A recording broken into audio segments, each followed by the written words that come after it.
Salve, salve, meu aluno, minha aluna, você que me acompanha nas minhas redes sociais, você que me acompanha no meu canal aqui no YouTube.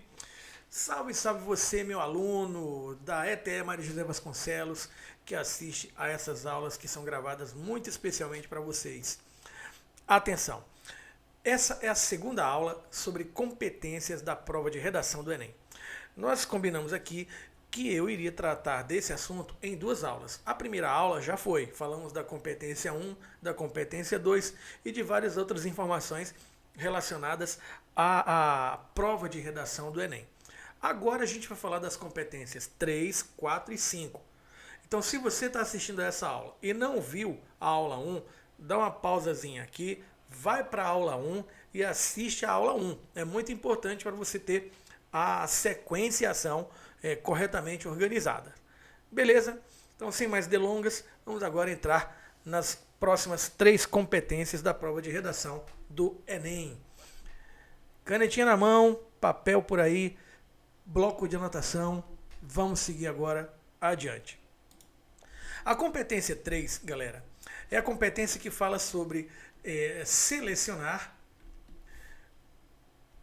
relacionar, organizar e interpretar. Então são 4 ações que se reúnem e interpretar o que, Deildo?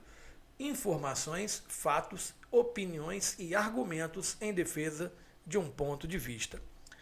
Pois bem, como é que é isso? Ora, vamos pensar. Pensar não dói e nem cansa.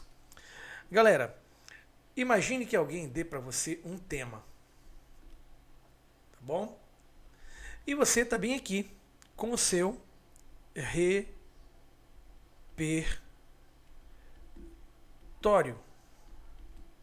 Você está bem aqui com o seu repertório. Então, o seu repertório, olha só, ele tem uma grande quantidade de informações. Porque você já leu, você já viu, você já assistiu coisas relacionadas ao tema. Então, esse seu repertório, como eu estou dizendo, ele está cheio de informações. Então, vamos simbolizar isso aqui da seguinte maneira. Ó, informação, informação, informação. Quero simbolizar isso de uma forma que fique bem claro para você materializar esse pensamento, tá? Informação, mais informação, seu repertório está bem recheado, né, de informações, porque você lê muito, você vê coisas boas, assiste a bons filmes, né, lê bons livros, então tá aqui, ó, muita informação, certo? Aí o que acontece? Você tem muitas informações, não dá para trabalhar com todas elas. O que você vai fazer? Você vai selecionar algumas. Você vai selecionar algumas informações desse seu repertório. Você vai selecionar algumas dessas informações.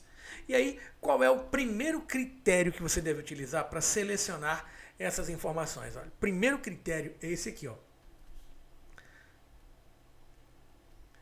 Capacidade que essas informações têm de se relacionar entre si e com o tema. Beleza? Capacidade dessas informações se relacionarem com a tua tese, com o teu ponto de vista. Esse é o primeiro ponto. Beleza?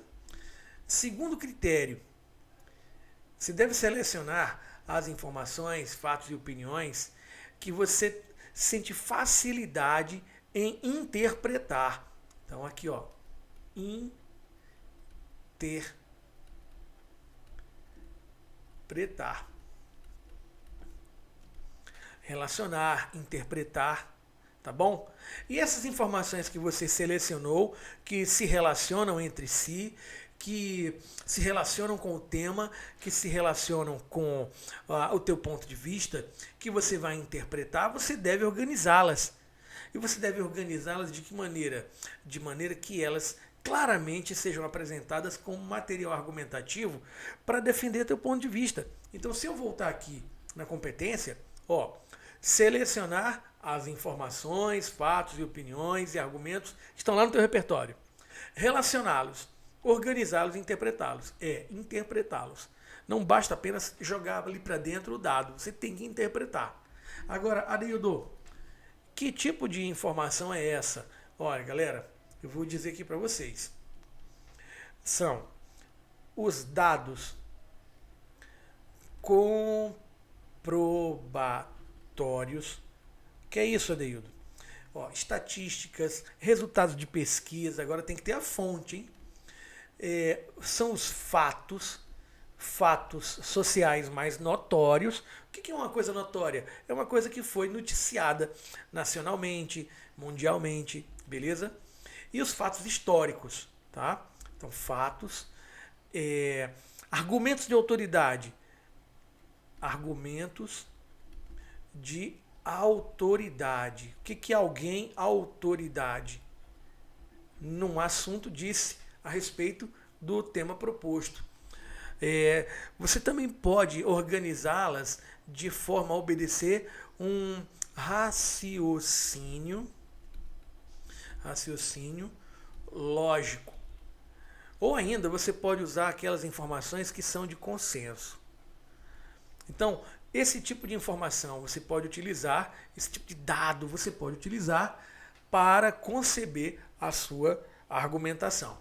Por que você está falando de argumentação? Galera, porque a competência 3 é a competência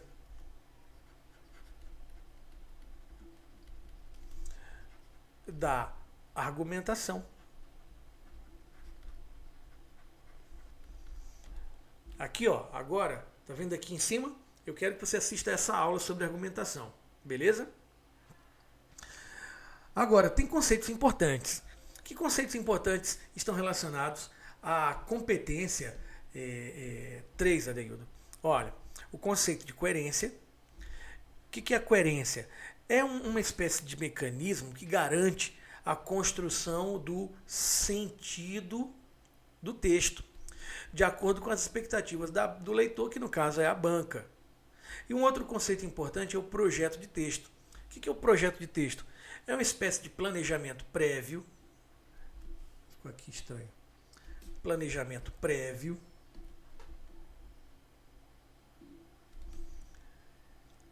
Anterior à escrita da redação. É um esquema que você deixa evidente, certo? Na hora que você produz, por exemplo, a introdução. Vou mostrar para você. Primeiro, antes de mostrar o esquema, eu quero falar um pouquinho para você sobre a coerência.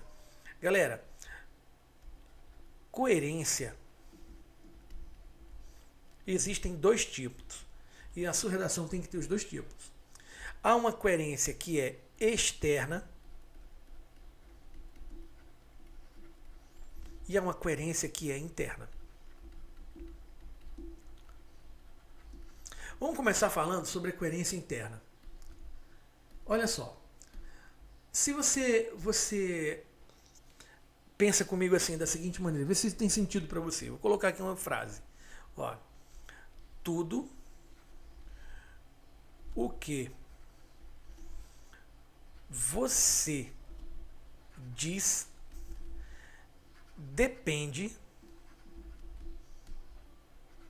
do que já foi dito. Olha só, tudo que você diz depende do que você já disse. Isso é importante você compreender pelo seguinte: se você já afirmou, por exemplo, que o Brasil é um país rico, não tem como você do nada dizer que o Brasil é um país pobre. Se você disse, por exemplo, que determinada informação tem um alcance amplo, do nada você não pode dizer que essa informação tem um alcance restrito. Se você diz, por exemplo, que determinada informação tem um alcance restrito, você do nada não pode dizer que a informação tem agora um alcance amplo. Então, estamos falando de você prestar atenção internamente àquilo que já foi dito, para poder dizer as coisas com coerência, com sentido, com lógica.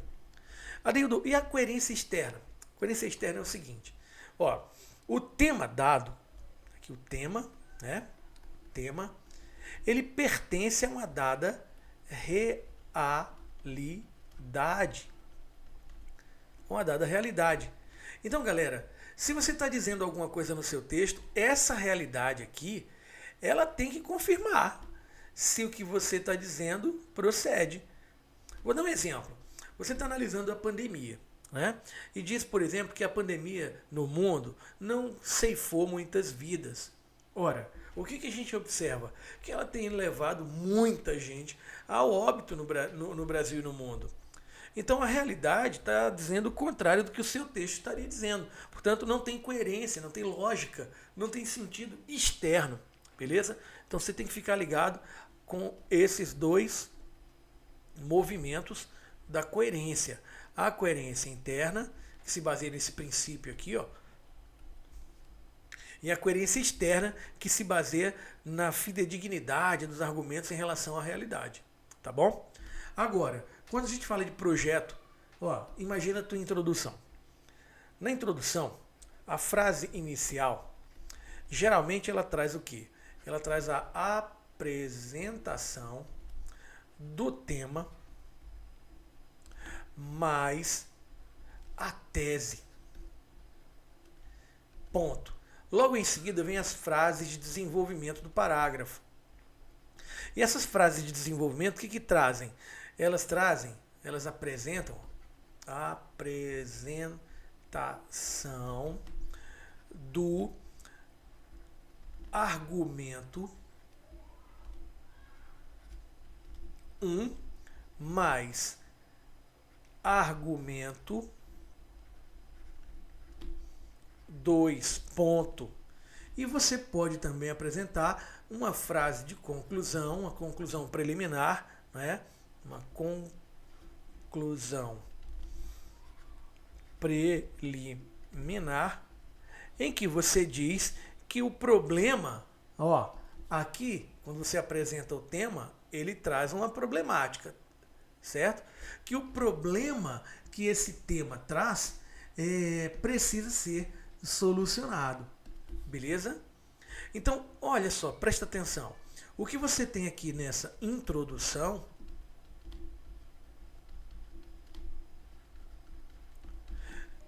é um projeto, galera. É um projeto de texto. Por que é um projeto de texto? Ora, você tem aqui a sua tese. Você tem os argumentos 1 e 2 que posteriormente serão desenvolvidos. E você tem uma conclusão preliminar que posteriormente vai ser apresentada lá no finalzinho com uma proposta de intervenção. Então, turma, é disso que a competência 3 vai tratar. Ela vai avaliar se as informações que você colocou ali dentro da redação, se elas têm sentido, se elas se relacionam, se você interpretou corretamente essas informações e se a tua redação apresenta um projeto de texto. Esse projeto de texto, onde é que ele geralmente aparece, Adeildo? Ó, eu não vou dizer onde é que ele geralmente aparece, não. Eu vou dizer para você que você tem que colocar ele na introdução. Ele tem que aparecer, é na introdução, é ali o lugar dele. Nós que já corrigimos a redação do Enem, nós que já fizemos parte da banca em algum momento, a gente olha para cá, para a introdução, para verificar se ali tem o projeto de texto do candidato. Beleza? Agora vamos verificar a competência 4. Olha, a competência 4 é a competência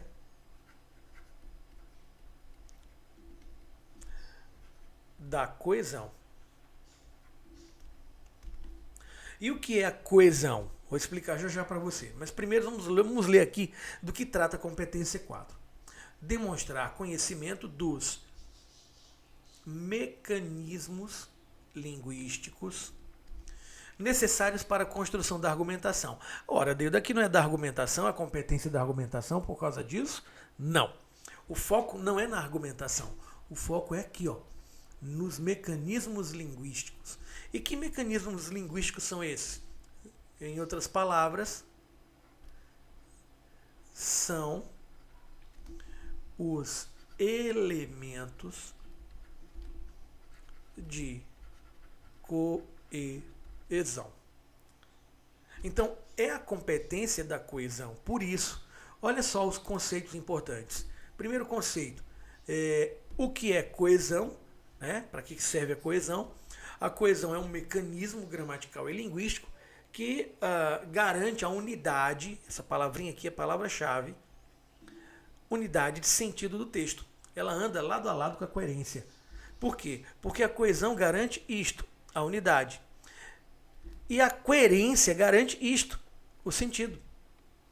Por isso que ela anda lado a lado com a coerência. Beleza? Agora, você tem que estar atento aos tipos de coesão que serão cobrados de você. Olha só. Vou destacar aqui com marca-texto, a coesão referencial e a coesão por conexão. A coesão referencial é aquela que você utiliza palavras gramaticais e lexicais para retomar ou antecipar ideias. Em outras palavras, é isso aqui, ó. A coesão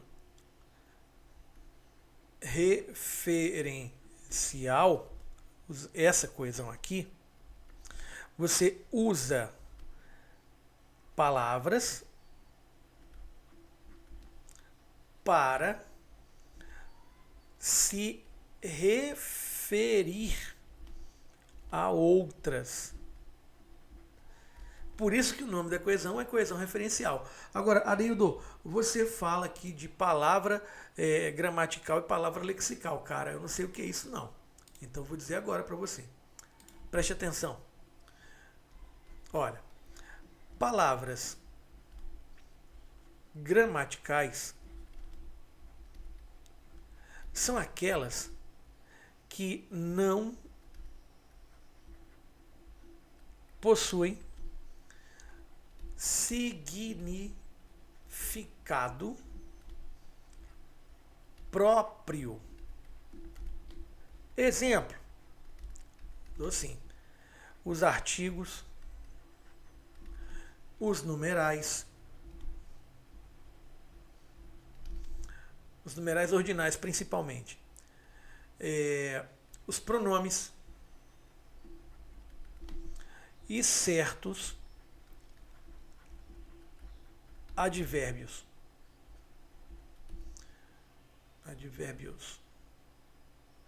Certo?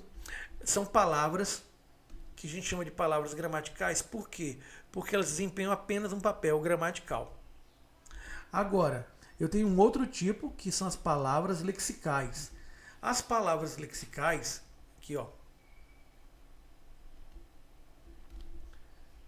lexicais, são exatamente o contrário. Se as gramaticais não possuem significado próprio, as lexicais possuem significado próprio. Dá exemplo, Adeildo? Dou sim. Aqui, ó. Exemplo. Os substantivos, os adjetivos,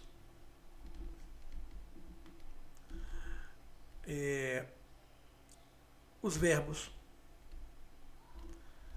e certos advérbios.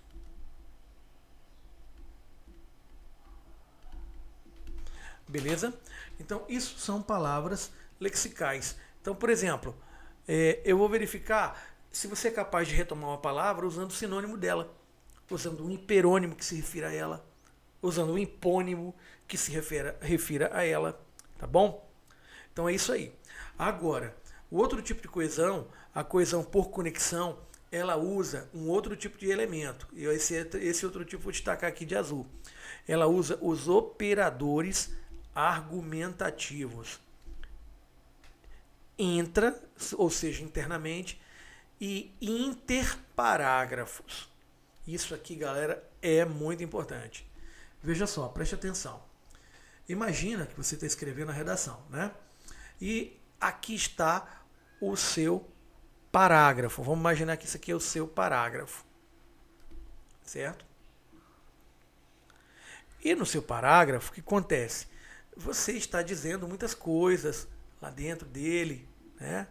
Você, de repente, apresenta uma palavra, outra, enfim, você está dizendo coisas ali e termina o parágrafo. Beleza. Aí o que acontece? Você aqui apresenta uma palavra-chave, certo? E mais adiante, você coloca aqui uma vírgula e você usa aqui um pronome, ela, para se referir à palavra-chave. Aí aqui você colocou um ponto, começou uma nova frase. Nessa nova frase, você usa, por exemplo, a palavra, a expressão essa ideia, para buscar novamente a palavra-chave. E dentro dessa nova frase, você colocou outra palavra, não é mais uma palavra-chave, é uma palavra importante, né? Aí ponto. Na nova frase agora, depois desse ponto, você coloca aqui, por exemplo, isso se referindo a essa expressão anterior. E assim você continua usando recursos que retomam ideias. Então, o que é esse elemento aí marcado de azul? Ó, aqui, aqui, aqui. O que é isso? Bem aqui uma legendazinha.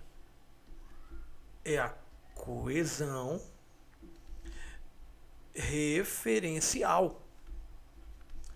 Agora, também dentro desse parágrafo, você escreve expressões como essa ideia, porém, mais adiante você coloca isso e de repente coloca aqui a conjunção e. Mais adiante você usa a expressão após, ou aqui você usa a expressão a fim de, para ligar ideias. Aqui você usa a expressão, por exemplo, não só, e aqui coloca como, certo? Então o que são esses elementos agora? Eu vou destacar de amarelo.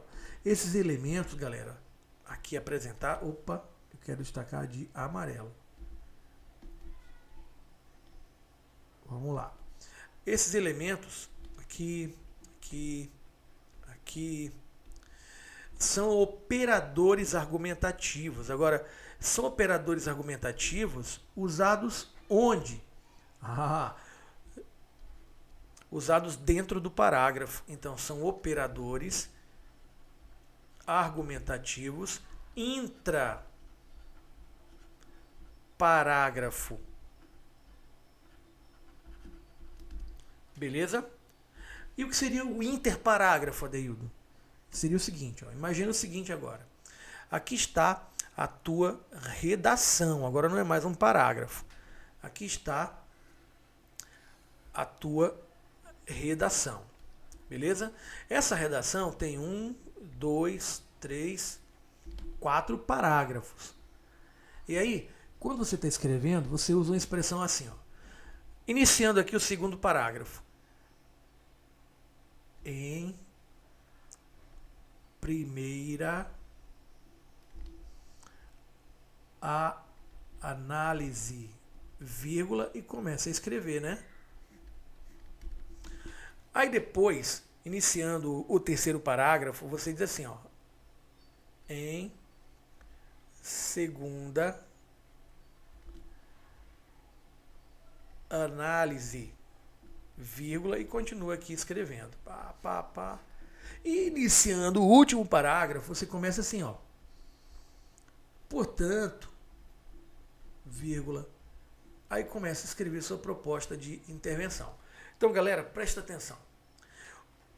Aqui, o entendimento da banca hoje é de que a expressão em segunda análise é um operador argumentativo interparágrafo.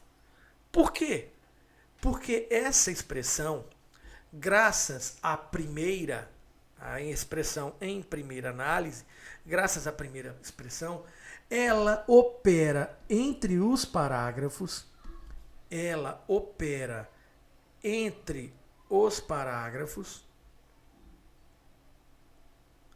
uma relação de sequenciação. Beleza? Assim como a expressão, portanto, é também um elemento de coesão interparágrafo, porque ela opera não agora entre os parágrafos apenas, mas entre o parágrafo que ela inicia e todo o restante do texto, uma relação de sentido. Qual? Uma relação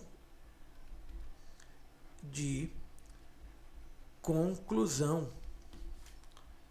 Adildo, e em primeira análise, por que não é um operador argumentativo do tipo interparágrafo?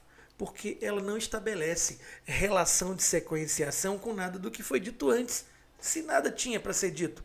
Mas e o parágrafo introdutório? Não foi uma coisa dita? Foi. Mas entenda, o elemento de coesão interparágrafo, ele tem que estabelecer uma relação de sentido entre os parágrafos. A sequenciação é uma delas. A adição é uma delas, o contraste é uma delas, a conclusão. Então, essa expressão, primeira análise, é um operador argumentativo? É. Mas é interparágrafo? Não. Então está errado usar ele? Não. Exatamente por causa dele que o próximo elemento, em segunda análise, é um operador argumentativo interparágrafo. E aí chama atenção para o seguinte: no lugar de em primeira análise, poderia ter vindo, por exemplo, a priori. Não seria interparágrafo, mas o próximo, a posteriori, seria. Como também poderia ser assim: primeiramente, não seria interparágrafo, mas o segundo, segundamente, seria. Então fique ligado nisso aí, tá bom? A banca vai cobrar pelo menos 2 elementos de coesão interparágrafo. Agora vamos para a competência 5, que é a competência da proposta de intervenção. Por isso que é dito o seguinte, ó, competência 5 é a capacidade de elaborar proposta de intervenção para o problema abordado, respeitando os direitos humanos. Beleza? Então preste atenção. Essa proposta de intervenção, ela é o quê? Como é que é isso aí, Adeildo? Vou dizer para você. Ela responde a algumas perguntas. Antes de falar até das perguntas, deixa eu mostrar os conceitos importantes. Olha só. A proposta de intervenção é a proposta apresentada com o intuito, com a intenção de resolver o problema de ordem social, cultural e ou ambiental apresentado pela proposta temática. Então, o tema traz o problema. E se você vai propor uma intervenção, é uma intervenção em quê? É uma conclusão-solução. É uma intervenção nesse problema apresentado no tema. Beleza? Agora, além disso, a proposta traz elementos obrigatórios. Os elementos da proposta são a ação, o agente, o meio, o modo, o efeito e o detalhamento. Pronto, é isso que eu quero mostrar aqui para você. Veja só, o que é a ação? A ação responde a uma pergunta. Essa daqui, ó. O que será feito? O agente responde outra. O agente responde essa daqui, ó. Quem fará? O meio e o modo respondem cada um a uma pergunta. Então, meio e modo. Que são as seguintes perguntas. Meio. Por meio de que será...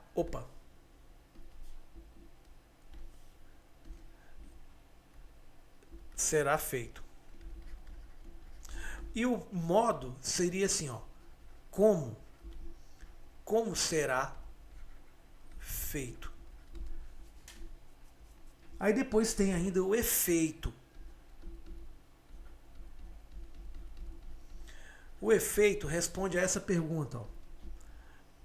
Qual a consequência disso. Então vamos lá, eu tenho aqui 1, 2, esses dois representam um só, portanto 3, 4, e está faltando o quinto elemento. Qual é o quinto elemento, Adeildo? Esse aqui, galera, ó, é o detalhamento. E aí, ele responde alguma pergunta? Não, esse não. Como é que é o detalhamento? O detalhamento é o seguinte, galera, presta atenção. No detalhamento, você vai escolher um desses elementos aqui, ou a ação, ou o agente, ou meio ou modo. Lembrando, hein, que aqui é ou, apresenta meio ou modo. Você vai escolher o efeito, um desses elementos aqui, você vai escolher para promover o detalhamento. E o que é esse detalhamento? É apresentar detalhes, é apresentar pormenores do elemento que você escolheu. De modo geral, eu sugiro que você faça o detalhamento do modo. É mais fácil dizer com detalhes como a coisa será feita. Beleza? Então, se a sua proposta de intervenção não fere os direitos humanos e apresenta esses 5 elementos, galera, nota 200 na competência 5. Então, com essa análise aqui, a gente encerra aquele panorama, aliás, que a gente queria fazer sobre as competências da prova de redação. Beleza? Sugiro agora que você assista a aula sobre argumentação. Se você está assistindo essa aula e não viu a primeira aula, assista a primeira aula, tá bom? Na nossa próxima aula de redação, eu vou falar especificamente sobre a proposta de intervenção. Eu vou dar mais detalhes sobre isso. Agora, tem um detalhe, hein? Eu sugiro também que você já se adiante. Olha aqui na descrição, tem um link para você acessar uma aula especial que eu fiz sobre como organizar as ideias numa proposta de intervenção. Tudo bem? Aquele abraço e até a próxima. Ah, lembrando, hein? Se inscreve aqui no canal e ativa o sininho. Toda quinta-feira tem aula nova. Um abraço. Tchau, tchau.